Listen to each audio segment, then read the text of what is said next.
নমস্কার বন্ধুরা, টিনাস ওয়ার্ল্ডে আপনাদের স্বাগত জানাই। আজকে আমি আপনাদের বানিয়ে দেখাবো কাতলা মাছের একটা রেসিপি। খুব সহজে আপনারাও বাড়িতে বানিয়ে নিতে পারেন। মাছগুলো আমি ধুয়ে রেখেছিলাম। মাছগুলো আমি ভালো করে ম্যারিনেট করে নেব। তার জন্য আমি এখানে পরিমাণ মতো লবণ, পরিমাণ মতো হলুদ গুঁড়ো আর একটু সর্ষের তেল দিয়ে ভালো করে মাখিয়ে রেখে দেবো কিছুক্ষণ। তেলটা ভালো করে গরম হয়ে যেতে আমি মাছগুলো এক এক করে ভেজে নেব।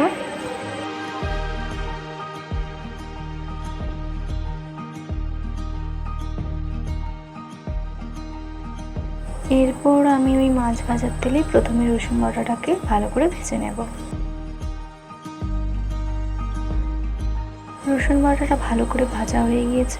এইবার আমি পেঁয়াজ বাটাটাকে দিয়ে এটাকেও ভালো করে ভেজে নেব।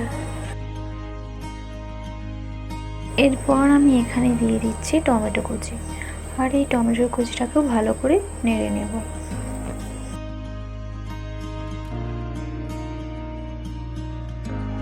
টমেটোটা ভালো করে ভাজা হয়ে যাওয়ার পর আমি এখানে দিচ্ছি আদা আর কাঁচা লঙ্কা বেটে রেখেছিলাম, সেটা দিয়ে ভালো করে ভেজে নেব। এরপর আমি এক এক করে মশলা দিয়ে দেবো। প্রথমে স্বাদ অনুযায়ী লবণ দিয়ে দিয়েছি, তারপর আমি দিয়ে দিচ্ছি স্বাদ অনুযায়ী হলুদ গুঁড়ো। এরপর আমি দিয়ে দিচ্ছি 2 চামচ লঙ্কা গুঁড়ো। আপনাদের ঝাল অনুযায়ী আপনারা সেইভাবে লঙ্কা গুঁড়োটা ব্যবহার করতে পারেন। এরপর দিয়ে দিচ্ছি 1 চামচ জিরে গুঁড়ো।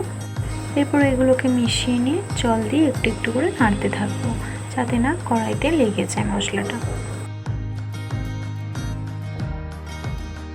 মশলাটা আমার ভালো করে কষানো হয়ে গিয়েছিল, তাই এখানে আমি পরিমাণ মতো জল দিয়ে ভালো করে এটাকে ফুটিয়ে নেব।